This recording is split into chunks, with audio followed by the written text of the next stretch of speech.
बीरबल ने एक पत्ते से पकड़ लिया चोर। क्या एक पत्ता भी बना सकता है गवाह? दरबार में चोरी का मामला आया, लेकिन कोई सबूत नहीं था और बीरबल ने सिर्फ एक पत्ते से ढूंढ निकाला असली चोर। कैसे? एक दिन महाराज अकबर के दरबार में दौड़ता हुआ आया एक अमीर व्यापारी। जहांपनाह, मेरी पूरी संदूक से सोने की मुद्राएं चोरी हो गई। मेरे नौकर कह रहे हैं कि उन्होंने कुछ नहीं किया, पर संदूक का ताला टूटा नहीं। बीरबल मुस्कुराया। ताला टूटा नहीं, मतलब चाबी किसी अंदर वाले के पास थी। अकबर बोले, बीरबल, ये अंदर की चोरी है। हमें ऐसा सबूत चाहिए जो जुबान से नहीं, दिमाग से निकले। बीरबल ने पहले व्यापारी के घर जाकर संदूक देखा। संदूक के पास मिट्टी भी साफ थी, ताले में खरोंच नहीं, मतलब ये काम बहुत सोच समझ कर किया गया। और खास बात, संदूक एक पीपल के पेड़ के नीचे रखा गया था। बीरबल ने मुस्कुराकर कहा, अब ये पेड़ ही हमें चोर बताएगा। बीरबल ने दरबार में व्यापारी के सभी नौकरों को बुलाया, कुल 8 लोग। हर किसी को बीरबल ने एक एक पीपल का पत्ता थमाया और कहा, यह जादुई पत्ता है। जिसने भी चोरी की है उसके हाथ में यह पत्ता सुबह तक मुड़ जाएगा। सभी नौकरों को उनके उनके पत्ते लेकर अपने कमरों में भेज दिया गया। रात भर सब नौकर डरेस में बैठे रहे। एक चोर डर के मारे पत्ता हाथ में लेकर सोचता रहा, अगर ये वाकई जादुई हुआ तो? लोग कह रहे हैं बीरबल कोई साधारण नहीं। और फिर उसने धीरे से पत्ता सीधा करने की कोशिश की ताकि वो मुड़े नहीं। बीरबल ने सभी नौकरों को बुलवाया। हर किसी से कहा, पत्ता निकालो। 7 के पत्ते एक जैसे सीधे और ताजा थे, लेकिन एक नौकर का पत्ता साफ साफ दिख रहा था कि उसे मोड़ा गया था और फिर सीधा करने की कोशिश की गई थी। बीरबल जोर से हंस पड़ा। महाराज, यही है असली चोर, क्योंकि उसे डर था कि पत्ता मुड़ जाएगा और उसने रात भर उसे बार बार छूकर सीधा करने की कोशिश की। नौकर ने फूट फूट कर सबके सामने स्वीकार कर लिया, हुजूर, मैंने ही चोरी की थी। डर के मारे पत्ता छुपाकर दबा बैठा रहा और जब बीरबल की बात याद आई तो डर से सीधा करता रहा। दरबार में तालियां। अकबर मुस्कुराए। बीरबल, तूने तो एक साधारण पत्ते से सारा दरबार हिला दिया। बीरबल झुककर बोला, जहांपनाह, पत्ते को छेड़ो नहीं तो वो भी सच बोल देता है। बस इंसान खुद डर में अपना राज खोल देता है। लेकिन कहानी यही खत्म नहीं। जब चोर को कैद में भेजा गया तो उसने एक गुप्त बात कही, मैं अकेला नहीं था। असली योजना किसी और की थी, जो अभी भी दरबार में खुलेआम घूम रहा है। अकबर चौंके, किसकी बात कर रहा है तू? चोर ने मुस्कुराकर कहा, वो जो बीरबल की बुद्धि से डरता है और अगली बार पत्ते नहीं, खुद बीरबल को ही मोड़ देगा। क्या बीरबल की अगली जांच में वो सामने आएगा? क्या अब बीरबल खुद किसी चाल में फंसने वाला है? जारी रहेगा भाग 2, बीरबल बनाम अदृश्य योजनाकार। जब दरबार ही बन गया जाल। क्या कोई है जो बीरबल से 2 कदम आगे सोचता है? बीरबल ने चोर को पकड़ लिया, लेकिन चोर जाते जाते एक ऐसा राज छोड़ गया जिससे पूरा दरबार सन्न रह गया। असली योजना किसी और की थी, जो बीरबल को मोड़ना चाहता है। अकबर ने पूछा, क्या दरबार में अब कोई ऐसा है जो हमारी आंखों में देखकर झूठ बोल सकता है? बीरबल मुस्कुराया, जहांपनाह, झूठ बोलना कोई कला नहीं, उसे पहचानना असली चाल है। अगले कुछ दिनों में दरबार में अजीब घटनाएं होने लगी। दस्तावेज गायब हो रहे थे, संदेश उल्टे पुल्टे पहुंच रहे थे। बीरबल के खिलाफ धीरे धीरे मंत्रियों की सोच बदल रही थी। अकबर को अब लगने लगा, क्या बीरबल सच में थक गया है? एक मंत्री का नया प्रभाव, वाचस्पति। दरबार में एक नया चेहरा जोर पकड़ने लगा। मंत्री वाचस्पति, जो बहुत मीठा बोलता था लेकिन हमेशा बीरबल की राय के उलट सुझाव देता था। वाचस्पति बोला, महाराज, कभी कभी नया खून पुरानी बुद्धि से तेज दौड़ता है। और पत्तों से न्याय करने वाले कब तक अंधकार में उजाला ढूंढते रहेंगे? बीरबल मुस्कुराया। सही कहा मंत्री जी, लेकिन अंधकार में ही असली रोशनी चमकती है।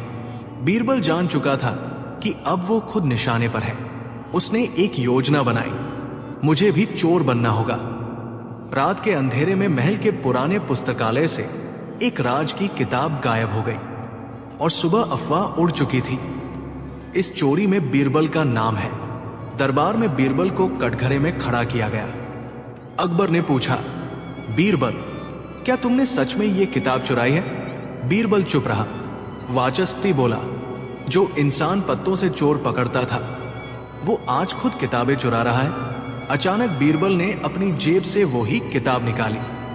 हाँ, ये किताब मैंने ही उठाई, लेकिन चुराई नहीं, बचाई है। किताब के पन्नों में छिपा था वाचस्पति और अन्य 2 मंत्रियों की हस्तलिपियां, जिसमें लिखा था, बीरबल को बेइज्जत कर हटाओ, राजा को भ्रम में रखो और गुप्त व्यापार समझौते हस्ताक्षर कराओ। जब बीरबल दरबार से जाएगा हम राज चला लेंगे। पूरा दरबार सन्न। अकबर ने उठकर कहा, बीरबल, तुमने तो इस बार किताब ही नहीं, हमारा विश्वास भी बचा लिया। जब वाचस्पति को पकड़वाया गया, उसने जाते जाते बीरबल को देखा और कहा, जो मैं था वो तो एक मोहरा था, पर अगला वार तुम्हारे सबसे करीबी से होगा, जिस पर तुम सबसे ज्यादा भरोसा करते हो। क्या अगली बार हमला होगा अकबर की तरफ से, या कोई और राज है जो बीरबल के दिमाग को चकरा देगा? जारी रहेगा भाग 3। 2, क्या अब खुद बादशाह अकबर बन गए बीरबल के खिलाफ? पिछले भाग में जब वाचस्पति ने जाते जाते कहा, अब अगला वार तुम्हारे सबसे करीबी से होगा, तो बीरबल की आंखों में वही एक चेहरा कौंधा, सम्राट अकबर। बदलता दरबार। अब दरबार में माहौल पूरी तरह बदल चुका था। अकबर अचानक बीरबल से सलाह लेना बंद कर चुके थे। रोज नए मंत्री सलाह देने आ रहे थे और बीरबल, वो चुपचाप दरबार के एक कोने में बैठा हर दिन बदलते रंगों को देख रहा था। बीरबल सोचता, क्या सच में जहांपनाह अब मुझ पर विश्वास नहीं करते? एक दिन दरबार में एक ऐलान हुआ, बीरबल को 6 महीने के लिए दरबार से विश्राम दिया जाए। कारण, उनकी हालिया गतिविधियां शक के घेरे में है। सभी मंत्री हंसने लगे। देखा, बीरबल भी गलत हो सकता है। बीरबल ने मुस्कुराकर सिर्फ इतना कहा, जिस बाग का माली ही हट जाए वहां खरपतवार जल्दी उगती है। बीरबल अपने घर लौट गया बिना विरोध के, लेकिन उसके चेहरे पर चिंता नहीं थी, बल्कि हल्की मुस्कान थी। उसने जाते जाते अकबर से एक वचन मांगा, जहांपनाह, मुझे 6 महीने नहीं चाहिए, मुझे सिर्फ 40 दिन दीजिए। अगर 40वें दिन मेरी जरूरत महसूस हो तो मुझे बुला लीजिएगा, वरना मैं फिर कभी नहीं लौटूंगा। अकबर बोले, जाओ बीरबल, अभी तुम्हारे जवाबों की जरूरत नहीं है। अब बीरबल दरबार से बाहर था, पर योजना के अंदर घुस चुका था। उसने वेश बदला, एक कहावती बाबा बन गया। गांव गांव जाकर वो लोगों से सुनता, बोलता और दरबार की बातों की गहराई में उतरता। उसे एक बड़ी बात पता चली, अकबर के नाम से रोज झूठे आदेश जारी हो रहे हैं, पर हस्ताक्षर असली लगते हैं। एक गांव में एक बच्चा बीरबल से टकराया। बच्चा हंसते हुए बोला, बाबा, आप भी उस जैसे हो जो सोने की स्याही से झूठ लिखता है। बीरबल चौंका। सोने की स्याही? बच्चे ने बताया, हमारे गांव में एक दरबारी आता है जो हर हफ्ते राजा की तरफ से नई घोषणा सुनाता है, और उसके पास है सोने सी चमकती कलम। बीरबल को समझ आ गया, कोई है जो अकबर के नाम से झूठा हुक्म चला रहा है और उस कलम से असली जैसी मुहर बनाकर दरबार चला रहा है। अब सवाल था, क्या खुद अकबर भी इस बात से अनजान है, या फिर कहीं ये सब अकबर की ही चाल तो नहीं? 40वां दिन आया। दरबार में नया मंत्री शक्तिदत्त अकबर को कह रहा था, जहांपनाह, अब बीरबल के बिना दरबार और शांत और बेहतर लग रहा है। तभी एक सैनिक दौड़ते हुए आया। जहांपनाह, एक बाबा आया है, कहता है वो बीरबल है और आपके नाम से निकली हर आज्ञा का झूठ आपके सामने साबित करेगा। बीरबल की वापसी। नए रूप में दरबार में बाबा का रूप लिए बीरबल आया। उसने अकबर को सोने जैसी कलम दिखाई। ये रही वो कलम जिससे आपके नाम पर धोखा हुआ है। उसने 50 आज्ञाएं दिखाई जो एक जैसे हस्ताक्षर वाली थी। और फिर सामने आया असली गुनहगार शक्तिदत्त, जिसने अकबर की नकली मुहर तैयार करवाई और दरबार को गलत दिशा में ले गया। बीरबल, अगर तुम न होते तो मैं खुद अपने नाम से हुए पापों का बोझ उठाता रहता। बीरबल ने मुस्कुराकर कहा, जहां पनाह, जो खुद को दर्पण में नहीं देखता वो अपने ही प्रतिबिंब से हार जाता है। लेकिन कहानी यही खत्म नहीं। शक्तिदत्त को बंदी बनाया गया, लेकिन उसने जाते जाते कहा, मैं अकेला नहीं था, मेरे पीछे कोई और है जो दरबार से नहीं राजमहल के भीतर से राज चला रहा है। अब शक गया अकबर के परिवार की ओर। बीरबल बनाम राजमहल की रानी। जब साजिश आई महलों के पर्दों से, जब शक्तिदत्त को बंदी बनाया गया, वो जाते जाते बोला, मैं अकेला नहीं था। असली शिकार अब महलों के पर्दों के पीछे से हंस रहा है। पूरा दरबार सन्न। बीरबल ने सोचा, अगर दरबार से ज्यादा चाले अब अंदर के महल से चल रही है तो खेल अब असली हो चुका है। रानी रूपकला, जिसकी मुस्कान में था एक जादू। रानी रूपकला, सबसे सुंदर, सबसे समझदार और सबसे शांत। अकबर की सबसे प्रिय रानी। वो हर समस्या का हल मुस्कुरा कर देती थी। लेकिन बीरबल की नजरें अब उसकी मुस्कुराहट में भी चाल ढूंढ रही थी। एक रात बीरबल ने अकबर से कहा, जहां पनाह, दरबार की गड़बड़ी का असली सूत्र अब राजमहल में है। अकबर चौंके, क्या तुम मेरे ही घर पर शक कर रहे हो? बीरबल बोला, नहीं जहां पनाह, मैं भरोसे की दीवारों पर लगे परछाइयों को देख रहा हूं। बीरबल ने एक योजना बनाई। महल में एक नया दर्पण कक्ष बनवाया गया, जहां हर रानी, दासी और सेवक से एक सवाल पूछा जाना था और जवाब उन्हें दर्पण में देखकर देना था। रूपकला रानी जब अंदर आई तो उन्होंने जवाब देने से पहले मुस्कुराकर कहा, बीरबल, क्या अब शक मेरी तरफ है? बीरबल बोला, नहीं रानी साहिबा। अब बुद्धि के बादशाह ने सवाल करना शुरू किया है। जैसे जैसे सवाल पूछे गए, बीरबल को पता चला कुछ दासियां बाहर के व्यापारियों से गुप्त संदेश ला रही थी। एक कूट भाषा प्रयोग हो रही थी जो केवल रानी रूपकला को समझ आती थी। महल में रखी एक किताब सुगंधित पत्रों का संग्रह में छिपे थे व्यापार समझौते, पर रानी हर बार मुस्कुराती रही। मैंने कुछ नहीं किया बीरबल, सब तो आपके ही शब्दों जैसे दिखते हैं। एक रात बीरबल के कमरे में एक पत्र फेंका गया, बिना नाम का, बिना मुहर का, लेकिन अक्षर रानी रूपकला की लिखावट जैसे। उसमें लिखा था, अगर तुम मुझे उजागर करोगे तो सारा महल बिखर जाएगा। कभी कभी कुछ झूठ पूरे राज को संभाले रखते हैं। बीरबल मुस्कुराया। जब झूठ को सच की चादर में लपेटा जाता है तो असली ठंड राजा को ही लगती है। अगले दिन बीरबल ने दरबार बुलवाया। अकबर, सारी रानियां, मंत्री और सेवक उपस्थित थे।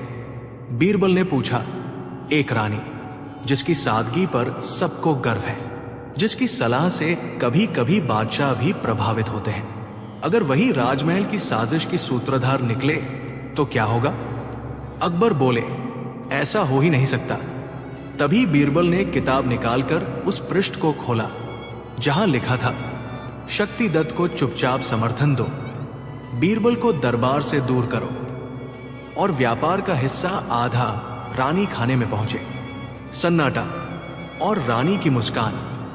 सब रानियां चौंक गई, पर रूपकला ने मुस्कुराकर कहा, बीरबल, तुमसे ये उम्मीद थी, पर क्या तुम ये सिद्ध कर सकते हो कि ये लिखावट मेरी है?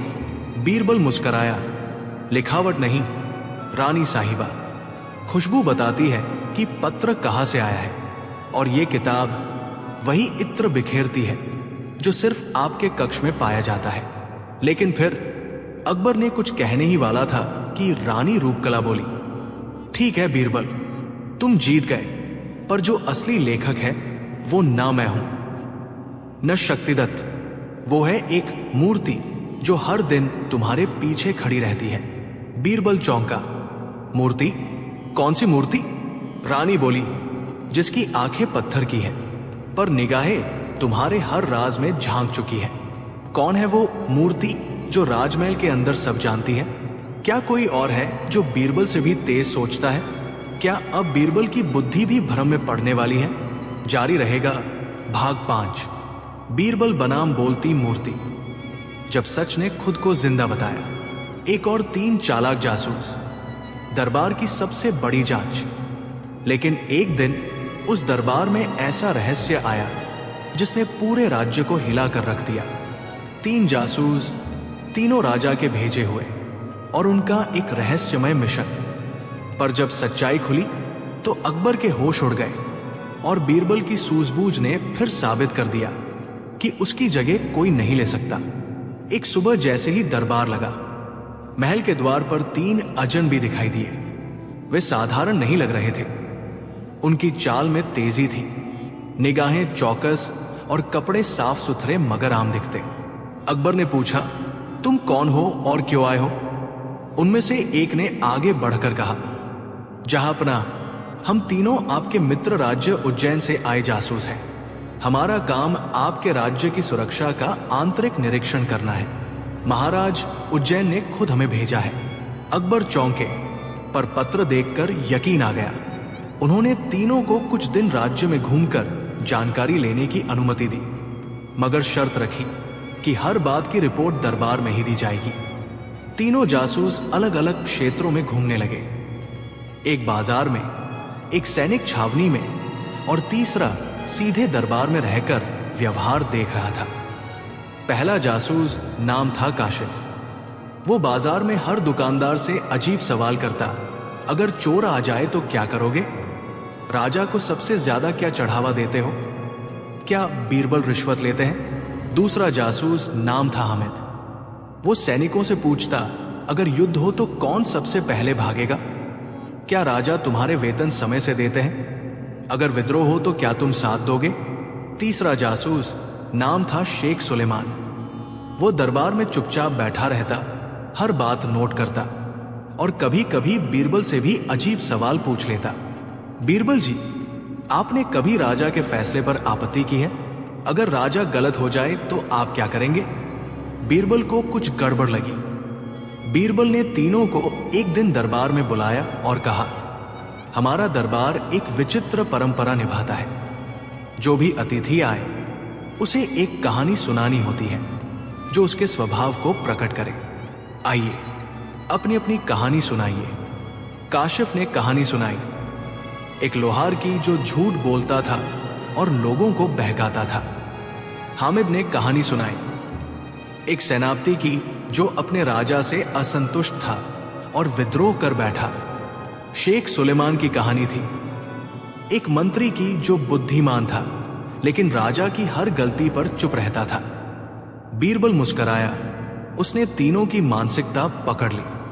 बीरबल ने अकबर से अनुमति ली और तीनों जासूसों को एक विशेष जांच के लिए गुप्त खजाना गृह भेजने का प्रस्ताव रखा। पर असल में वो जगह एक खाली कमरा था जिसमें बीरबल ने पहले ही छिपे हुए सिपाही बैठा दिए थे। कमरे में 3 संदूक रखे थे, जिनमें से 2 में नकली गहने थे और एक में अकबर का असली ताज। बीरबल ने तीनों से कहा, आपको यह परखना है कि किस संदूक में असली चीज है। तीनों जासूस जैसे ही कमरे में दाखिल हुए, दरवाजा बंद कर दिया गया। बीरबल ने ऊपर से निगरानी की। काशिफ सीधे सबसे भारी संदूक की ओर गया। वो लालची था। हामिद तलवार निकालकर दरवाजा देखने लगा। वो युद्ध चाहता था। सुलेमान ने दीवार पर लगे बीरबल के चित्र को घूरते हुए कहा, यह सब बीरबल का जाल है। बीरबल ने उसी वक्त दरवाजा खुलवाया। दरबार में तीनों को लाया गया। बीरबल बोले, जहांपना, ये तीनों कोई जासूस नहीं है। ये अलग अलग देशों के भेष बदले गुप्तचर हैं। काशिफ काबुल से है और खजाने की जानकारी जुटाने आया था। हामिद बंगाल का गुप्तचरी है जो सैनिकों को भड़काना चाहता था, और शेख सुलेमान सबसे खतरनाक। ये फारसी दरबार का सबसे चालाक गुप्तचर है जो हमारे दरबार को तोड़ने आया था। लेकिन वो भूल गया कि बीरबल की आंखें सब देखती हैं। अकबर दंग रह गए। उन्होंने तीनों को गिरफ्तार करने का आदेश दिया और बीरबल को गले लगाकर कहा, बीरबल, तुम सिर्फ मेरी आंख नहीं, मेरी आत्मा की रक्षा करते हो। बीरबल जैसे ही महल से बाहर निकले, एक दासी ने उन्हें एक कागज थमाया। उस पर सिर्फ एक लाइन लिखी थी, ये तो केवल पहला दल था, असली जासूस अभी दरबार में ही है। बीरबल की मुस्कान गायब हो गई। जारी, मूल संदेश, मोरल, चालाकी से ज्यादा जरूरी है सच्ची बुद्धिमानी, क्योंकि जहां बुद्धि है वहां छल टिक नहीं सकता। कहानी का दूसरा भाग। पिछली कहानी में बीरबल ने 3 चालाक भेषधारी जासूसों की पोल खोली जिन्हें गिरफ्तार कर लिया गया। पर जैसे ही वो दरबार से निकले, उन्हें एक रहस्यमयी पर्ची दी गई। ये तो केवल पहला दल था, असली जासूस अभी दरबार में ही है। बीरबल चौंक गए। क्या दरबार में किसी अपने ने विश्वासघात किया? अगली सुबह बीरबल ने दरबार में प्रवेश किया तो उन्होंने देखा कि सभी दरबारी सामान्य हैं, लेकिन अब उनकी हर मुस्कान बीरबल को संदिग्ध लगने लगी। अकबर, बीरबल, तुम कुछ सोच में हो? बीरबल, जहांपनाह, 3 जासूस पकड़े गए, लेकिन मुझे डर है कि असली खतरा अभी हमारे बीच ही है। अकबर चौंके। बीरबल ने सबसे पहले महल के प्रमुख सेवकों, दरबारियों और सलाहकारों की एक सूची तैयार करवाई। उसने गुप्त रूप से हर व्यक्ति की गतिविधि पर नजर रखने के लिए 5 वफादार सिपाही तैनात कर दिए। बीरबल ने एक अनोखा उपाय सोचा। उन्होंने घोषणा की, हमारे राज्य के ज्ञानकोश में एक चमत्कारी किताब आई है, सच बोलने वाली किताब। इस पर जिसने भी हाथ रखा उसका झूठ उसी समय सामने आ जाएगा। दरबारियों में खलबली मच गई। बीरबल ने बारी बारी से सभी को किताब छूने को कहा। सबने बेखौफ होकर किताब छुई, पर जब मंत्री गुलाम अली की बारी आई, वो पसीना पसीना हो गया। गुलाम अली, मैं तो बीमार हूं, कल आऊंगा। बीरबल मुस्कराया। बीरबल ने अगली चाल चली। उन्होंने दरबार में एक पोटली रखी जिसमें नकली गुप्त दस्तावेज थे। उसमें कुछ खास युद्ध योजनाएं लिखी थी। उस पोटली पर एक गुप्त स्याही लगाई गई जो सिर्फ एक खास दीपक की रोशनी में उभरती। बीरबल ने वो पोटली गलती से भूलने का नाटक किया। 2 दिन बाद उस गुप्त स्याही में उंगलियों के निशान दिखे और वो निशान गुलाम अली के थे। गुलाम अली को दरबार में बुलाकर बीरबल ने कहा, क्या तुम्हें ये दस्तावेज दिखते हैं? गुलाम अली चौंक गया। मैंने तो कुछ नहीं देखा। बीरबल ने दीपक जलाया और उसके उंगलियों के निशान सबके सामने दिखा दिए। अकबर गरजे, गद्दार, तुम्हें मौत की सजा मिलेगी। लेकिन तभी गुलाम अली चिल्लाया, नहीं, मैं अकेला नहीं। असली जासूस तो अभी भी दरबार में है और वो मुझसे भी बड़ा। सन्नाटा छा गया। बीरबल को यकीन हो गया कि साजिश बड़ी है। उन्होंने एक और अनोखी युक्ति निकाली। उन्होंने दरबार में घोषणा की, मैंने कल रात एक सपना देखा जिसमें भगवान ने मुझे बताया कि असली गद्दार दरबार में है और वो एक खास रंग का अंग वस्त्र पहनता है जो नीला, लाल और पीला तीनों रंगों में बदलता है। दूसरे दिन दरबार में एक दरबारी का रंग बदलने वाला कपड़ा देखकर सब चौंक गए। वो थे वजीर सुल्तान खान। पर ये वही आदमी था जिसे अकबर बचपन से जानते थे। क्या वो असली गद्दार हो सकता था? बीरबल ने उसकी जांच करवाई। उसके कक्ष से एक संदूक बरामद हुआ जिसमें विदेशी मुद्राएं, गुप्त संदेश और फारसी भाषा में आदेश लिखे मिले। अब बीरबल को पूरा यकीन हो गया, सुल्तान खान ही असली जासूस था। उसने गुलाम अली को मोहरा बनाकर इस्तेमाल किया था। अकबर ने कहा, तुमने हमें धोखा दिया, बचपन के भरोसे को तोड़ा। सुल्तान खान बोला, क्योंकि बीरबल तुम्हारा सबसे प्रिय है। मैं हमेशा उसका अपमान चाहता था, इसलिए तुम्हारे ही शत्रुओं से हाथ मिला लिया। अकबर ने सुल्तान खान को उम्र कैद की सजा दी और कहा, राजा की आंखें जब किसी पर बंद हो जाएं, तो उसके लिए बीरबल का न्याय जरूरी होता है। बीरबल बोले, जहां पनाह, हर बार शक वहां मत कीजिए जहां प्रेम हो, पर प्रेम में आंख मूंद लेना भी विनाश लाता है। अकबर ने सिर झुका दिया। अंतिम मोड़, एक और संदेश। बीरबल जैसे ही महल से बाहर निकले, फिर वही दासी दौड़ती आई और एक पर्ची थमाई। ये तो सिर्फ दूसरा दल था, तीसरे की तैयारी हो रही है। इस बार निशाना है अकबर का सिंहासन। बीरबल ने आकाश की ओर देखा और बुदबुदाए, अब दरबार नहीं, महल की दीवारें बोलेंगी। जारी रहेगा भाग 3, बीरबल बनाम सिंहासन का शिकारी। सीख, मोरल, जिस राज्य में न्याय की रक्षा केवल तलवार से नहीं, बुद्धि से होती है, वहां दुश्मन कितनी भी चाल चले, हारता ही है। 2, बीरबल बनाम सिंहासन का शिकारी। दरबार में दिन की पहली किरणें छा चुकी थी। अकबर अपने सिंहासन पर बैठे थे और दरबार में गहमा गहमी थी। 3 चालाक जासूस अब भी अपने नकाब में छुपे हुए अपने असली मकसद को छिपाए हुए थे, लेकिन बीरबल की नजरें हरकत में थी। उसने एक बड़ा जाल बिछाने की ठानी थी, एक ऐसा जाल जो इन जासूसों के सारे मंसूबों को नाकाम कर दे। बीरबल ने महल के एक कोने में एक नकली तिजोरी बनवाई, बिल्कुल असली जैसी। तिजोरी के चारों ओर जाल और ताले लगे थे। सिपाहियों को हिदायत थी कि वे चुपके से इसे सुरक्षा दें और हर हलचल पर बीरबल को सूचित करें। रात के गहरे पहर में तीसरा जासूस चुपके से उठा और महल के पीछे की दीवार से होते हुए नकली तिजोरी की ओर बढ़ा। जैसे ही उसने तिजोरी का ताला खोलने की कोशिश की, जाल गिर पड़ा और वो फंसा गया। बीरबल और सिपाही तुरंत वहां पहुंचे। बीरबल ने ठंडे दिमाग से पूछा, बताओ तुम्हारा असली मकसद क्या है? जासूस डरकर बोला, हम तीनों दुश्मन राज्य के जासूस हैं। हमें दरबार की सुरक्षा व्यवस्था और तिजोरी की जगह जाननी थी।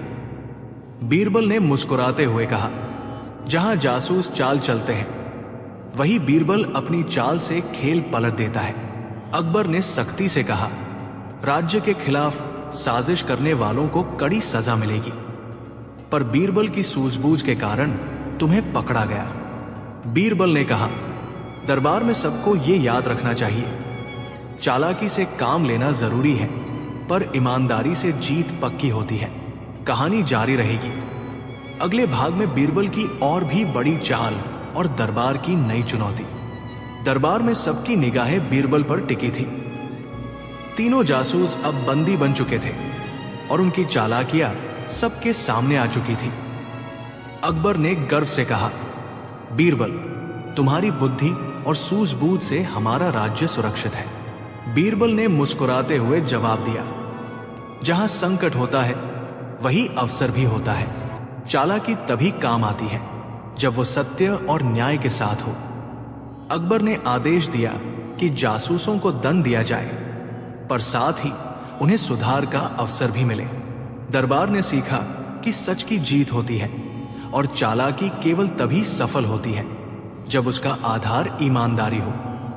मोरल, सच्चाई और ईमानदारी की शक्ति से बड़ी कोई चालाकी नहीं होती। जो छल करता है अंततः उसी के जाल में फंस जाता है। बुद्धिमान वही है जो चालाकी के साथ सत्य और न्याय का पालन करता है। बीरबल बन गया राजा और फिर खुद को ही सजा दी। क्या कोई व्यक्ति खुद ही अपना न्याय कर सकता है? और अगर वो खुद राजा हो तो क्या वो खुद को सजा देगा? ये बात उस समय की है जब अकबर बीमार पड़े थे। वैद्यों की सलाह पर उन्होंने कुछ समय के लिए आराम करने का निर्णय लिया और दरबार की सारी जिम्मेदारी बीरबल को सौंप दी। अकबर ने हंसते हुए कहा, बीरबल, अब तू ही राजा है, मगर ध्यान रखना, राजगद्दी से खेल करना आसान नहीं होता। बीरबल मुस्कराया, जहां महाराज की छाया हो वहां मुझे कोई डर नहीं। बीरबल ने जैसे ही राजगद्दी संभाली, पूरा दरबार खिल उठा। जनता को उम्मीद थी कि बीरबल न्यायप्रिय है तो अब सच्चाई की जीत होगी। लेकिन बीरबल ने जो पहला आदेश दिया उसने सबको चौंका दिया। दरबार में मिठाई की दुकान लगाई जाए और हर फरियादी को पहले रसगुल्ला दिया जाए। सब दरबारी हंस पड़े, मगर बीरबल गंभीर था। जिसका मुंह मीठा होगा वो झूठ नहीं बोलेगा। फिर एक और अजीब आदेश आया। सप्ताह में एक दिन हर मंत्री को भेष बदलकर गांव जाना होगा और किसानों की बात सुननी होगी। अब तो मंत्रीगण परेशान हो गए। कभी वो बनते थे धोबी, कभी हलवाई, कभी पंडित, और बीरबल दरबार में उनकी रिपोर्ट सुनते हुए ठहाके लगाते। एक दिन दरबार में एक बूढ़ा आदमी आया। उसके कपड़े फटे थे, चेहरा धूल से भरा और आंखों में गजब का गुस्सा। उसने बीरबल से कहा, महाराज, आपने मेरी जमीन छीन ली है, मुझे मेरी जमीन वापस चाहिए। बीरबल चौंक गया। मैं तो अब राजा हूं, पहले वजीर था, मैंने क्यों छीन ली जमीन? बूढ़ा बोला, आपके मंत्री ने छीन ली और अब वो कहता है कि आपने ही ऐसा करने को कहा था। बीरबल ने तुरंत दरबार का दरवाजा बंद कराया। मंत्री को बुलाया गया। मंत्री घबराया हुआ आया। बीरबल ने पूछा, क्या तुमने इस व्यक्ति की जमीन ली? मंत्री बोला, महाराज, मैंने जो किया आपके हुक्म से ही किया। अब सन्नाटा छा गया। बीरबल ने सारी बात सुनी, सब गवाह बुलाए और फिर अचानक बोला, इस केस का मुख्य दोषी खुद राजा है। सब लोग चौंक गए। क्या आप खुद? बीरबल ने कहा, अगर राजा की जानकारी के बिना उसके मंत्री जुल्म करें तो भी दोष राजा का होता है, और यदि राजा जानबूझकर करे तब तो और भी बड़ा दोष। इसलिए मैं, राजा बीरबल, खुद को सजा देता हूं। फिर वो उठा, राजगद्दी से नीचे आया, अपना मुकुट उतारा और खुद ही सजा सुनाई। राजा को चाहिए कि वो 7 दिन तक राज्य की गलियों में आम आदमी बनकर घूमे, जनता की पीड़ा समझे और हर शिकायत को लिखे। अब तो पूरी जनता हकी बक्की रह गई। मंत्रीगण शर्मिंदा हो गए और बूढ़ा आदमी तो फूट फूट कर रोने लगा। ऐसा राजा मैंने आज तक नहीं देखा। लेकिन तभी कुछ ऐसा हुआ जिसने सबको चौंका दिया। बीरबल जब अगले दिन आम आदमी बनकर गलियों में निकला तो एक औरत ने उसे पहचान लिया। वो चीख पड़ी, यही है वो इंसान जिसने मेरे पति को मरवा दिया था। पूरा शहर सन्न रह गया। क्या बीरबल सच में किसी की हत्या में शामिल था, या ये किसी बड़ी साजिश की शुरुआत थी? और अगर दोष सिद्ध हुआ तो क्या बीरबल खुद को मौत की सजा देगा? जारी रहेगा भाग दो। क्या बीरबल ने किसी बेगुनाह की हत्या करवाई थी, या वो खुद एक बहुत बड़ी साजिश का शिकार बन रहा था? सच जानने से पहले चलिए आपको ले चलते हैं उस दिन की गलियों में। गुप्त रास्ता और रहस्यमयी औरत। बीरबल आम आदमी के वेश में गलियों से गुजर रहा था। चुपचाप लोगों की बातें सुनता, नोट करता, कभी किसी के दुख पर ठहर कर बात करता। तभी एक जगह से गुजरते हुए एक बूढ़ी औरत ने उसे पहचान लिया। यही है वो जिसने मेरे पति को मरवा दिया। भीड़ चौंक गई। सिपाही बीरबल की सुरक्षा में दौड़े, लेकिन बीरबल ने हाथ से सबको रोका। अगर राजा दोषी है तो जनता को सवाल पूछने का हक है। बीरबल ने उस औरत को शांति से पूछा, माता, कौन था तुम्हारा पति और कब हुआ यह हादसा? औरत ने कांपते स्वर में कहा, रामू, वो किला निर्माण में मजदूरी करता था। एक रात सिपाही उसे ले गए और फिर उसकी लाश नदी किनारे मिली। लोगों ने कहा राजा के आदेश पर मार डाला गया। बीरबल ने दरबार में वापसी करते ही उसी रात पुराने आदेशों की तफ्तीश शुरू की। राजमहल के दस्तावेजों में रामू का नाम कहीं नहीं था, मगर एक फटी हुई चिट्ठी मिली जिस पर लिखा था, रामू को चुप कराना जरूरी है, काम हो जाए कल रात तक। चिट्ठी पर किसी वजीर का नाम नहीं था, कोई मुहर नहीं, सिर्फ एक हस्ताक्षर थे जो देखने में बीरबल जैसे लगते थे। अब तो पूरी व्यवस्था डगमगा गई। दरबारी फुसफुसाने लगे, कहीं बीरबल सच में? बीरबल ने एक योजना बनाई। उसने 3 गुप्तचरों को 3 अलग अलग रास्तों पर भेजा। एक गया किले की तरफ जहां रामू काम करता था, दूसरा गया नदी किनारे जहां उसकी लाश मिली थी, तीसरा पहुंचा उसी चिट्ठी को लिखने वाले पुराने लिपिकार के पास। तीनों अगले दिन लौटे, लेकिन उनके पास अलग अलग सच थे। पहला गुप्तचर बोला, रामू ने कोई गुप्त सुरंग देख ली थी जो महल के नीचे जाती है। दूसरा बोला, रामू की मौत हादसा नहीं, हत्या थी, पर लाश में जहर के कोई निशान नहीं थे। तीसरा बोला, चिट्ठी की लिखावट हूबहू बीरबल जैसी है, पर यह किसी और के हाथ की नकल है, नकली दस्तखत। अब बीरबल का माथा ठनका, कोई मेरी नकल कर रहा है, पर क्यों? और फिर उसने एक नाम लिया, मंत्री झगन सिंह। झगन सिंह की चाल और दरबार का धमाका। बीरबल ने मंत्री झगन सिंह को दरबार में बुलाया, सबके सामने। उससे पूछा, क्या तुम रामू को जानते थे? वो बोला, कौन रामू? बीरबल ने पूछा, क्या तुम मेरी लिखावट की नकल कर सकते हो? झगन सिंह हंस पड़ा, क्यों? क्या आप अब खुद पर शक कर रहे हैं? फिर बीरबल ने एक पुराना दस्तावेज पेश किया जिस पर झगन सिंह के दस्तखत और उस चिट्ठी के हस्ताक्षर एकदम मेल खाते थे। अब वो कांपने लगा। बोलो मंत्री, क्यों मारा रामू को? झगन सिंह चीख पड़ा, रामू ने महल के नीचे की सुरंग देख ली थी जो सीधे खजाने तक जाती थी, और मैं उसे चोरी करने वाला था। मैंने तुम्हारी लिखावट की नकल की ताकि तुम पर इल्जाम लगे, और फिर बीरबल ने खुद को दोबारा सजा दी। झगन सिंह को पकड़ लिया गया, पर बीरबल का चेहरा गंभीर था। उसने खुद से कहा, अगर मैं इतना लापरवाह रहा कि मेरी पहचान का कोई दुरुपयोग कर सका तो गलती मेरी भी है। फिर सबके सामने कहा, मैं राजा बीरबल एक बार फिर खुद को सजा देता हूं। 7 दिन तक मैं किसी से नहीं बोलूंगा, सिर्फ सुनूंगा। दरबार में कोई कुछ नहीं बोल सका। ऐसा राजा, ऐसा इंसान। लेकिन कहानी अब भी खत्म नहीं हुई। बीरबल के खामोश दिनों के बीच एक रात महल की नींव हिलने लगी। सैनिक दौड़े और पता चला राजमहल के नीचे की सुरंग फिर से खुल गई है, और किसी ने कहा, साहब अंदर कोई है, वो जिंदा है, मगर वो बीरबल नहीं है। तो फिर सुरंग में कौन है? और क्या वो बीरबल से जुड़ा है, या झगन सिंह से भी बड़ा कोई खिलाड़ी है? क्या ये अकबर की कोई गुप्त योजना थी? जारी रहेगा भाग 3, सिंहासन का शिकारी। तो क्या कोई ऐसा भी हो सकता है जो अकबर, बीरबल और पूरे दरबार को वर्षों से धोखा दे रहा हो? और क्या वो राजमहल के नीचे छिपा बैठा है सिंहासन हथियाने के लिए?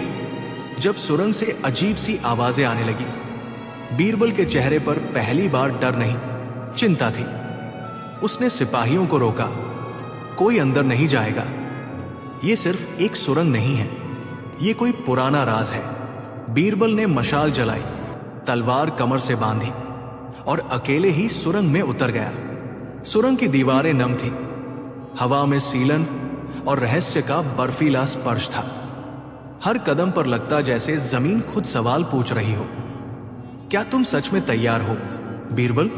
काफी आगे बढ़ने के बाद उसे एक टूटा फूटा कक्ष मिला। दीवारों पर अजीब चित्र थे। एक गुप्त सभा, एक आदमी सिंहासन पर बैठा है, लेकिन वो अकबर नहीं था। बीच में एक पट्टिका रखी थी, वो जो सिंहासन को समझेगा वही असली उत्तराधिकारी होगा। बाकी सब सिर्फ कठपुतलियां है। और फिर दिखा वो आदमी। एक परछाई हिली, बीरबल ने तलवार खींची और सामने आया एक बूढ़ा आदमी, घने बाल, चमकती आंखें और एक पुराना राजसी मुकुट सिर पर। वो बोला, स्वागत है सच्चे वारिस। बीरबल चौकन्ना था। तुम कौन हो? क्या यही है वो सुरंग जिसकी वजह से रामू को मारा गया? बूढ़ा हंसा। रामू बेवकूफ था, उसने सिर्फ रास्ता देखा, राज नहीं समझा। पर तुम बीरबल हो जिसने सिंहासन को समझा है। अब वक्त है सच्चाई जानने का। 400 साल पुराना सच। बूढ़े आदमी ने बताया, मैं सुल्तान अजीमुद्दीन का वंशज हूं। वो मुगल राजवंश के एक गुप्त उत्तराधिकारी थे, पर एक युद्ध में उन्हें मृत घोषित कर दिया गया। उन्होंने यही सुरंग बनवाई थी ताकि एक दिन उनका वंश फिर से लौट सके और सिंहासन को सही उत्तराधिकारी मिले। बीरबल बोला, तो तुम अब आकर राजा बनना चाहते हो? बूढ़ा मुस्कराया, नहीं, तुम्हें राजा बनाना चाहता हूं। मैं देख चुका हूं, तुम अकेले हो जिसने खुद को 3 बार सजा दी। यही असली राजा की पहचान है। लेकिन बीरबल ने जो किया सबको चौंका गया। बीरबल ने कहा, अगर सच्चे राजा बनने के लिए मुझे गुप्त साजिश, हत्या और धोखा अपनाना पड़े तो मैं ये सिंहासन नहीं चाहता। मैं वापस जाकर अकबर को ये सब बताऊंगा, क्योंकि मेरी निष्ठा राजा से नहीं, राजधर्म से है। बूढ़ा हंसा, अगर तुमने किसी से ये बात बताई तो तुम्हारा अंत भी रामू जैसा होगा। बीरबल ने उत्तर दिया, तो मार डालो मुझे, पर मैं ये साजिश उजागर करके रहूंगा। दरबार में बीरबल की वापसी और चुप्पी। बीरबल बाहर आया, शांत, गंभीर और कुछ बदला बदला सा। अकबर स्वस्थ हो चुके थे और सिंहासन पर लौटे। बीरबल ने कुछ नहीं बताया, न झगन सिंह की साजिश, न सुरंग, न वो बूढ़ा। अकबर ने पूछा, बीरबल, क्या सब कुछ ठीक है? बीरबल ने सिर्फ इतना कहा, ठीक है, पर राजधर्म की परीक्षा अभी पूरी नहीं हुई है। और उसी रात कुछ अजीब हुआ। महल के आंगन में पहरेदारों को एक चमकता हुआ पत्थर मिला जिस पर लिखा था, बीरबल अब अगली चाल नहीं चल पाएगा। सिंहासन का शिकारी जाग चुका है। और वो बूढ़ा अब महल में ही एक सेवक के वेश में घुस चुका था। अब सवाल यह है, क्या बीरबल जानबूझकर चुप है या वो किसी और बड़ी योजना में फंस चुका है? और वो बूढ़ा शिकारी, क्या उसका असली मकसद कुछ और है? क्या अगली साजिश बीरबल को खत्म करने की है? जारी रहेगा। महल के भीतर एक अदृश्य शिकारी। सिंहासन पर अकबर लौट चुके थे, पर दरबार में कुछ अजीब था। बीरबल चुपचाप रहता, कम बोलता और किसी गहरे विचार में डूबा रहता। कभी कभी वो एक सेवक को दूर से घूरता, वही सेवक जो कुछ हफ्ते पहले ही महल में आया था। उस सेवक का नाम सबने सुना, मिर्जा। शांत, बुजुर्ग, विनम्र, पर उसकी आंखों में कुछ था, ऐसा जैसे वो बीरबल को जानता हो, हर चाल पढ़ लेता हो। राजा अकबर को मिला एक गुप्त संदेश। एक रात अकबर के तकिए के नीचे एक चिट्ठी रखी मिली, बीरबल अब तुम्हारा वफादार नहीं रहा, वो सिंहासन पर राज करना चाहता है, सावधान रहो। अकबर चौंक गए, शक नहीं कर सके, पर बीरबल से मिलने की हिम्मत भी नहीं हुई। वो अब हर जगह मिर्जा को अपने आसपास रखते। बीरबल ने यह बदलाव महसूस किया और अब वो भी अपनी आखिरी चाल की तैयारी करने लगा। बीरबल का रहस्यमयी आमंत्रण। एक दिन बीरबल ने महल के सभी प्रमुख लोगों को भोज पर बुलाया, जिसमें राजा, सभी मंत्री, रानियां और मिर्जा भी शामिल थे। भोज शुरू हुआ और बीरबल ने कहा, आज की दावत एक विशेष खेल के साथ होगी। जो भी इस कटोरे से पिएगा वही सच्चा होगा, बाकी सबका झूठ सामने आ जाएगा। कटोरा बीच में रखा गया, उसमें एक हल्का पारदर्शी पेय था। मंत्री पीछे हटने लगे। मिर्जा बोला, राजधर्म खेल नहीं होता बीरबल। बीरबल मुस्कराया, फिर तुम ही क्यों डरते हो मिर्जा? मिर्जा ने कटोरे को हाथ में लिया, लेकिन तभी बीरबल ने जोर से कहा, रुको, पहले मैं पीता हूं। सब सन्न रह गए। बीरबल ने घूंट भरा और कुछ नहीं हुआ। फिर मिर्जा की बारी आई और तभी सबके सामने सच फूट पड़ा।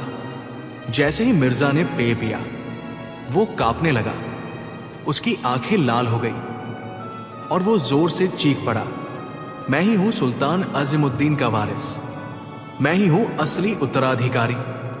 बीरबल ने मेरी सच्चाई छीन ली। पूरा दरबार हक्का बक्का रह गया। सिपाही दौड़े, पर मिर्जा ने अपनी कमर से एक छोटा खंजर निकाला। कोई मुझे नहीं रोक सकता, मैं ही असली राजा हूं। लेकिन तभी बीरबल की अगली चाल सामने आई। बीरबल की अंतिम योजना।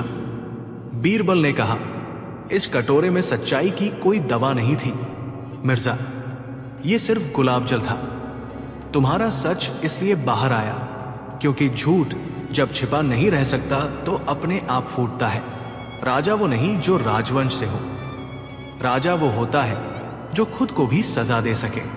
मिर्जा को पकड़ लिया गया, उसकी सारी साजिशें खुल गई। रामू की हत्या, झगन सिंह से मिलिभगत, बीरबल की लिखावट की नकल और सुरंग से चुराए गए पुराने खजाने की योजना, अंतिम दरबार और बीरबल का आखिरी निवेदन।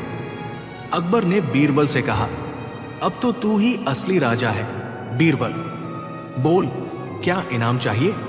बीरबल मुस्कुराया और हाथ जोड़कर बोला, महाराज मुझे सिर्फ एक इनाम चाहिए, मेरी वजीरी वापस कर दीजिए। सिंहासन आप ही को मुबारक। मैं वो ही रहना चाहता हूं जो मैं था, आपकी परछाई में न्याय करता बीरबल। अकबर मुस्कुराए और दरबार में गूंज उठी आवाज, बीरबल की जय। और कहानी की सीख, जो अपनी गलती पर खुद को सजा दे वो सच्चा राजा होता है, पर जो अपनी सच्चाई छिपा कर जीता है वो बस एक शिकारी होता है। जब बीरबल ने अकबर से कहा, आप हर रोज पागल हो जाते हैं, इन दिनों अकबर का स्वभाव बहुत अजीब हो गया था। हर सुबह कुछ नया नियम, दोपहर तक गुस्सा, शाम तक माफी और रात को हंसी। कभी वो पूरी सेना को आम खाने भेज देते तो कभी हर आदमी से पूछते, तुम मुझे अच्छा राजा मानते हो या नहीं। दरबारियों के मन में सवाल था, क्या हमारे सम्राट ठीक है, लेकिन कोई कुछ कहता नहीं था। सिर्फ एक व्यक्ति था जो बिना डरे बोल सकता था, बीरबल। एक दिन अकबर ने दरबार में अचानक पूछा, बीरबल तुम सच सच बताओ, क्या मैं थोड़े पागल जैसा व्यवहार करने लगा हूं। दरबारियों के चेहरे सख्त हो गए, किसी की हिम्मत नहीं हुई बोलने की। लेकिन बीरबल मुस्कुराए, जहां अपना आप रोज थोड़े पागल हो जाते हैं और उसी वजह से ये राज्य रोज थोड़ा बेहतर बनता है। पूरा दरबार सन्न। अकबर ने आंखें तरेरी, क्या मतलब, क्या मैं सच में पागल हूं। बीरबल खड़े हुए और बोले, जहां अपना 3 तरह के पागल होते हैं। एक, जो बिना सोचे विचित्र काम करे और समाज को नुकसान पहुंचे। 2, जो हर बात को नियम बना दे चाहे वो मूर्खतापूर्ण हो। 3, और तीसरे वो जो खुद को समाज के ऊपर नहीं बीच में रखे, जो नया सोचे, पुराना तोड़े और हंसी के साथ सच्चाई बोले। आप तीसरे प्रकार के पागल हैं। अकबर मुस्कुराए, फिर गंभीर हो गए, लेकिन ये कौन तय करेगा कि मैं तीसरे नंबर वाला ही हूं। बीरबल बोले, आप नहीं, प्रजा तय करेगी और मैं आपकी सबसे बड़ी प्रजा हूं। कुछ दरबारियों ने बीरबल के इस कथन को अपमान माना। मंत्री महेशदास बोला, बीरबल ने सम्राट को पागल कहा है, यह राजद्रोह है। अकबर बोले, बीरबल अब तुम्हें साबित करना होगा कि मैं वाकई पागल नहीं हूं, या तुम। बीरबल बोले, मैं साबित कर दूंगा, लेकिन मेरी शर्त है, अगले 3 दिन तक मैं दरबार नहीं आऊंगा, लेकिन दरबार मेरे अनुसार चलेगा। अकबर ने कहा, ठीक है, दरबार अब बीरबल की तरह चलेगा। पहले ही दिन बीरबल ने एक दूत के हाथ एक आदेश भिजवाया, आज दरबार में सभी लोग पीछे चलकर प्रवेश करें। दरबारियों ने उल्टा चलकर प्रवेश किया, कुछ गिरे, कुछ टकराए, लेकिन आदेश पालन हुआ। अकबर को गुस्सा आया, यह कैसा आदेश है? दूत ने जवाब दिया। बीरबल ने कहा, जब लोग बिना सोचे फैसले का पालन करें तो वो अंधे आज्ञाकारी बन जाते हैं, राजा की सोच पर नहीं डर पर चलने लगते हैं। अकबर चुप। दूसरे दिन हर दरबारी को एक बक्सा दिया गया। बक्से पर लिखा था, राजा की नजर से खुद को देखो। जब बक्से खोले गए, अंदर दर्पण थे। हर दरबारी अपनी शक्ल देखकर झेम गया। बीरबल ने कहा है, हर आदमी को लगता है कि राजा पागल है, पर असल में हर आदमी अपनी पागल। तीसरे दिन बीरबल ने किसी और को नहीं बल्कि खुद को दरबारी की जगह भेजा। पागल खाने से एक आदमी आया जिसने शेरवानी पहनी थी और बोला, मैं ही बीरबल हूं, मैं सबसे समझदार हूं। राजा रोज मुझसे राय लेते हैं। अकबर को गुस्सा आया। यह मजाक है? दूत ने जवाब दिया। नहीं, बीरबल ने कहा, अगर पागल भी अक्ल की बातें करने लगे और अक्लमंद लोग डरकर चुप रहें तो समझ लीजिए दरबार को इलाज की जरूरत है। अकबर चुप हो गए। 3 दिन बाद बीरबल लौटे। अकबर ने पूछा, अब बताओ कौन पागल है? बीरबल ने झुककर कहा, हर आदमी थोड़ा पागल है जहां पनाह, पर फर्क इतना है कि आप अपने पागलपन से हंसते हैं, सुधार करते हैं और सवाल उठाते हैं। यही समझदारी वाला पागलपन इस दरबार को जीवित रखता है। अकबर ने हंसते हुए कहा, और तुम किस तरह के पागल हो? बीरबल मुस्कुराए, मैं वो पागल हूं जो सच्चाई को हंसी में लपेट कर कहता है ताकि कोई बुरा न माने, लेकिन सोचता जरूर रहे। शिक्षा बटा मोरल। हर राजा को थोड़ा पागल होना चाहिए ताकि वो समाज की रूढ़ियों से ऊपर सोच सके, और हर दरबार में एक बीरबल होना चाहिए जो उसे उसके ही दिमाग से सवाल पूछे। बीरबल और नकली जादूगर जिसने अकबर को डराया। क्या कोई जादूगर सच में बादशाह को उसकी मौत की तारीख बता सकता है? क्या ऐसा भी हो सकता है कि अकबर जैसे सम्राट किसी के सामने कांप जाए? और क्या बीरबल इस रहस्य को सुलझा पाएगा? या ये जादूगर सच में असली है? अजीब खबर, जादूगर ने बताया कि बादशाह अकबर जल्दी मरने वाले हैं। एक सुबह दरबार में खलबली मच गई। एक जादूगर आया था, लंबा चोगा, लाल आंखें और हाथ में एक लोहे की छड़ी। बिना बुलाए ही महल के सामने खड़ा होकर जोर से चिल्लाया, बादशाह अकबर, तुम्हारी मौत तुम्हारे ही दरबार में है और वो करीब है। सैनिक दौड़कर उसे पकड़ना चाहते थे, पर उसकी आंखों में कुछ ऐसा था कि सब पीछे हट गए। अकबर ने खिड़की से झांका और बोला, बीरबल, इस पागल को समझाओ, मैं मरने वाला नहीं हूं, मैं मुगल सम्राट हूं। बीरबल मुस्कुराया, लेकिन भीतर कुछ तो उसे भी अजीब लगा। दरबार में बुलाया गया महाज्ञानी जादूगर। अगले दिन दरबार में वो जादूगर बैठा था। उसका नाम था भैरवनाथ। उसने कहा, मुझे स्वप्न में देवी ने दर्शन दिए हैं, तुम्हारी मृत्यु 1 सप्ताह में होने वाली है। अकबर चौंके, ये कैसी भविष्यवाणी है? भैरवनाथ बोला, अगर मेरी बात गलत निकली तो मैं अपनी जान दे दूंगा, और अगर सही निकली तो। सन्नाटा छा गया। बीरबल दरबार में खामोश बैठा रहा, पर वो उस जादूगर की उंगलियों की हरकतें देख रहा था। उसके कंधे पर एक ताबीज भी बंधा था जो चमक नहीं रहा था, और बीरबल समझ गया यहां कुछ गड़बड़ है। और शुरू हुआ अकबर का भय का सप्ताह। अकबर पूरे हफ्ते घबरा एक बराए से रहने लगे। कम बोलते, कम खाते, किसी से मिलने से डरते, रात को नींद नहीं आती, हर आहट पर चौंक जाते। बीरबल ने कुछ नहीं कहा, बस हर रात उस जादूगर के इर्द गिर्द नजर रखता। इसी बीच कुछ अजीब घटनाएं हुई। महल में दिए अपने आप बुझ गए। राजकुमार का घोड़ा अचानक बीमार पड़ गया। अकबर की तलवार गायब हो गई और उसकी जगह एक ताबीज पड़ा मिला। सब दरबारी डर गए और बोले, लगता है जादूगर सही कह रहा है। लेकिन बीरबल को समझ आ गया चाल कहां से चली है। एक दिन रात को बीरबल छुपकर उस जादूगर के कक्ष में पहुंचा।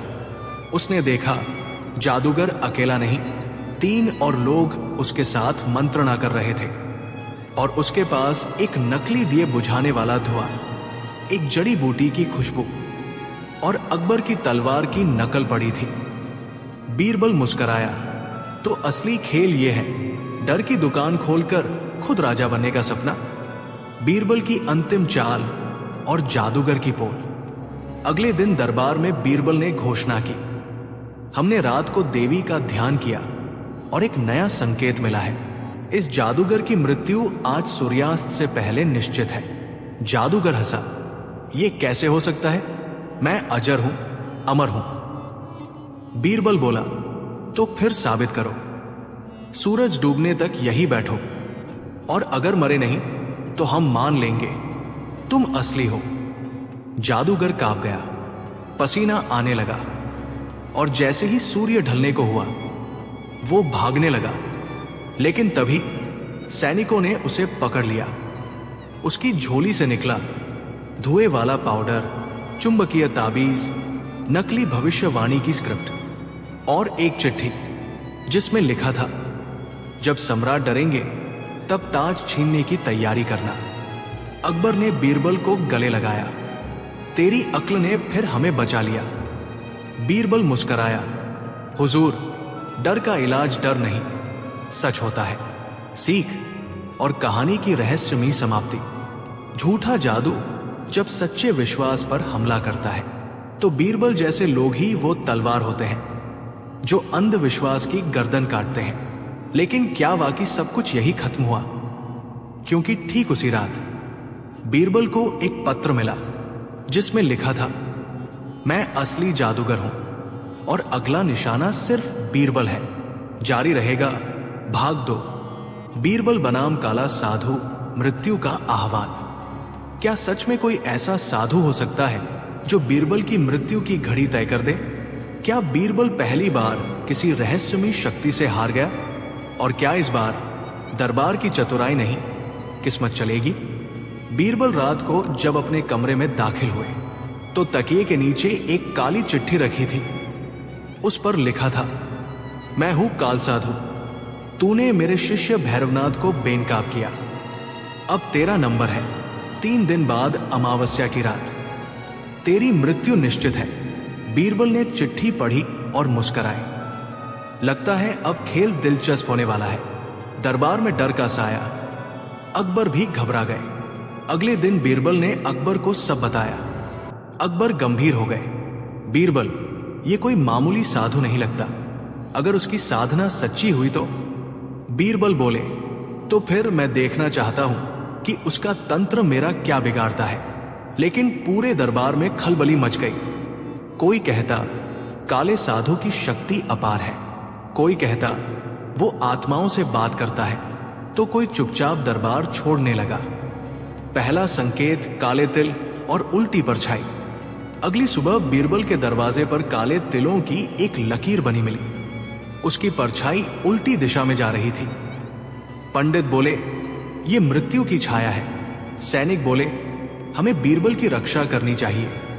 पर बीरबल बोले, जिससे डरते हैं वही जीत जाता है और मुझे जीतना है। और तब प्रकट हुआ काला साधु स्वयं। तीसरी रात अमावस्या। सारा नगर अंधेरे में डूबा था। राजमहल के आंगन में एक रहस्यमयी आकृति प्रकट हुई। लाल आंखें, सांपों से जड़ा त्रिशूल और मुंडमाला पहने हुआ काला साधु। उसकी आवाज गूंजी, बीरबल आजा, तेरी सांसों की माला टूटने वाली है। अकबर महल की छत से सब देख रहे थे, पर कोई सैनिक करीब नहीं जा पा रहा था। बीरबल अकेले नीचे गए। बीरबल बनाम काला साधु, रहस्य की जंग। काला साधु बोला, तेरी मृत्यु इसी मैदान में होगी। मेरे मंत्रों से भाग्य भी डरता है। बीरबल मुस्कुराए, तो फिर दिखाओ कौन जीतता है, तेरी साधना या मेरी समझ। साधु ने भस्म उड़ाई। पूरा मैदान धुएं में ढक गया। सांप फुफकारने लगे। हवा में चिल्लाहटें गूंजने लगी। बीरबल मर गया। लेकिन जब धुआं हटा तो सामने बीरबल की जगह खड़ा था एक दूसरा आदमी, बिल्कुल बीरबल जैसा चेहरा। और असली बीरबल छत पर खड़े थे, मुस्कुराते हुए। उन्होंने साधु को चारों तरफ सैनिकों से घिरवाया और बोले, ये है मेरा भाई बीरेंद्र, जो मेरे जैसे दिखता है। हमने तुम्हारा खेल पहले ही समझ लिया था। ये सब डर दिखाकर तुम लोगों को भ्रम में डालते हो। अब तेरा असली तंत्र टूट चुका है। सैनिकों ने काले साधु को पकड़ा, पर उसकी आंखों में अब भी कोई रहस्य था। लेकिन तभी साधु हंस पड़ा, मुझे पकड़ सकते हो, पर मेरा अगला अवतार जन्म ले चुका है। अब दरबार में ही एक ऐसा है जो बीरबल से भी चालाक है, और वो ताज चाहता है। बीरबल चौंक गए। अकबर बोले, क्या वो हमारे ही दरबार में है? साधु बोला, हाँ, और बीरबल कभी सोच भी नहीं पाएगा कि असली खतरा अब शुरू हुआ है। सीख, डर का खेल केवल डर से नहीं, दिमाग से जीता जाता है। पर जब दुश्मन चेहरे बदलकर हमला करे तो पहचान ही सबसे बड़ी जंग बन जाती है।